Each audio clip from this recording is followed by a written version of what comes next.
1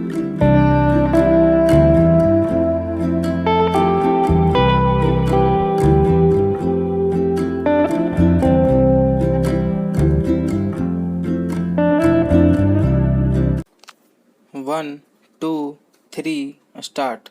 अध्यक्ष महोदय, मुझे विभिन्न वर्गों के लोगों से मिलकर हमेशा बड़ी प्रसन्नता होती है। इसमें कोई शक नहीं कि व्यापारी समुदाय ने सदा से महत्वपूर्ण योगदान किया है, कर रहा है और मुझे आशा है कि भविष्य में भी करता रहेगा।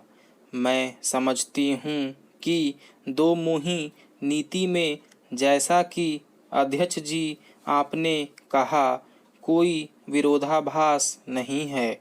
हम यह अवश्य ही सोचते हैं कि निजी क्षेत्र को महत्व का योग देना है, लेकिन हम समझते हैं कि जिसे व्यवहारिकता के नाम से जाना जाता है, अध्यक्ष जी आपने ठीक उसी बात की निंदा अपने भाषण के अंतिम भाग में की है, अर्थात कुछ थोड़े से लोगों द्वारा बहुसंख्यक लोगों की कीमत पर अपनी स्वार्थ सिद्धि, और जब तक व्यापारी समुदाय इसको अनुभव नहीं करता और इसे ठीक से समझ नहीं लेता, तब तक जनता से दायित्वों की बात करना व्यर्थ है।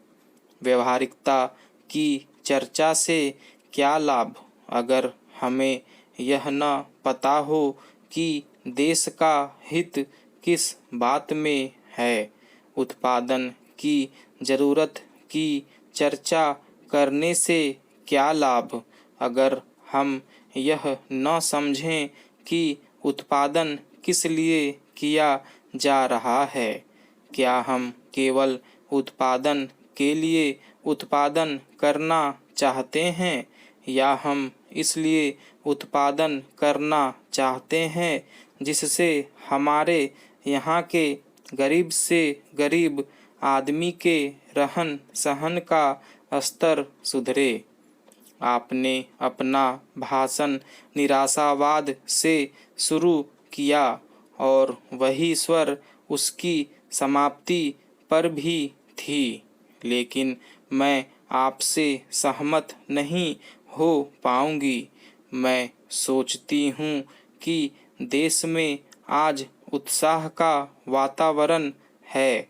आर्थिक, राजनैतिक और सामाजिक क्षेत्र में आशा की लहर दौड़ रही है।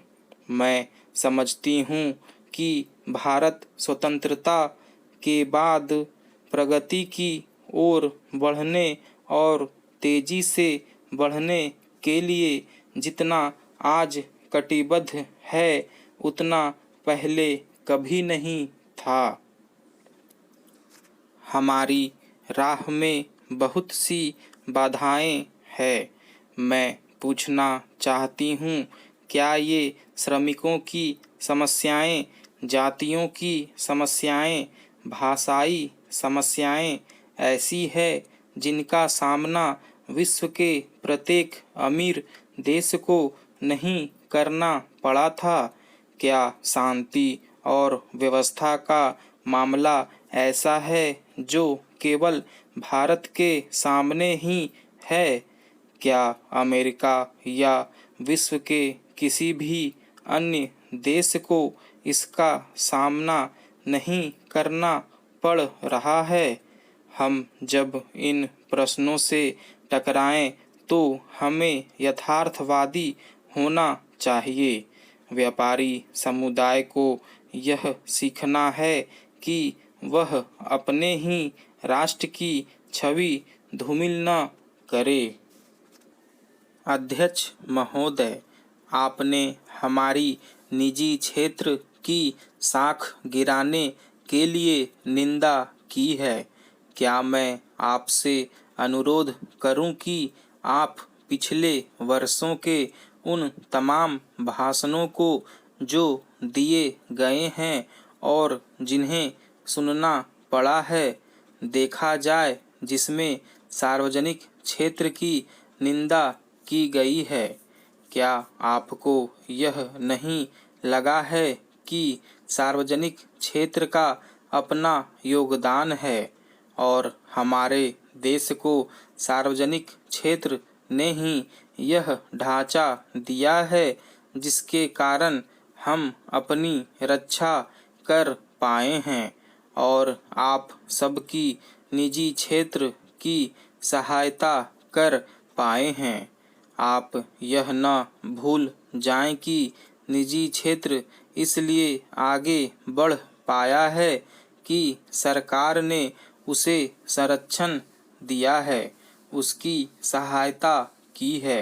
अगर सरकार ने एक भिन्न नीति अपनाई होती तो वह आज उस आधार का निर्माण नहीं कर सकता था जो उसने किया है।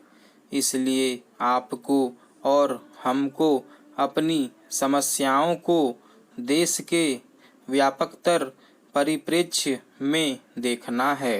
अध्यक्ष महोदय, जैसा कि आपने अपने भाषण में कहा है, जहां अस्थिरता, अनिश्चितता और असुरक्षा हो वहां आर्थिक प्रगति संभव नहीं।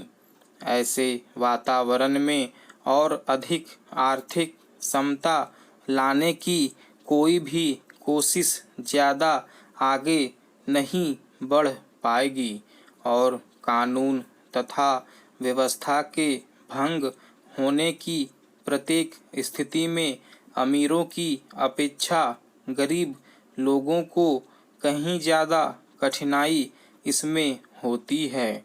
लेकिन मैं आपका ध्यान एक बात की ओर दिलाना चाहूँगी। स्थिरता को यथास्थिति का पर्याय नहीं माना जा सकता, न ही उसे मानना चाहिए। अगर वर्तमान असमानताएं बनी रहती है और बढ़ती है तो स्थिरता नहीं प्राप्त की जा सकती और यदि हम लोगों की आशा आकांक्षाओं की ओर ध्यान नहीं देंगे तथा शांतिपूर्ण ढंग से परिवर्तन नहीं लाएंगे तो घटनाएं हमें पीछे कर देगी तथा ये सब परिवर्तन उससे कहीं अधिक उग्रता से होंगे जो आपने आज देखे हैं। आज हमारे देश में तथा विश्व के अन्य देशों में भी, यहाँ तक कि अधिक से अधिक अमीर समाज में भी एक तरह की बेचैनी का वातावरण है। जैसा कि आपने समाचार पत्रों में देखा ही होगा और जो देश अभी हाल तक शांति और समृद्धि के गढ़ माने जाते थे वे अब वैसे नहीं लगते। सभी देशों में एक नई पीढ़ी आगे आ रही है जिसकी सोच और जिसकी मान्यताएं पुरानी पीढ़ी से नहीं मिलती जुलती।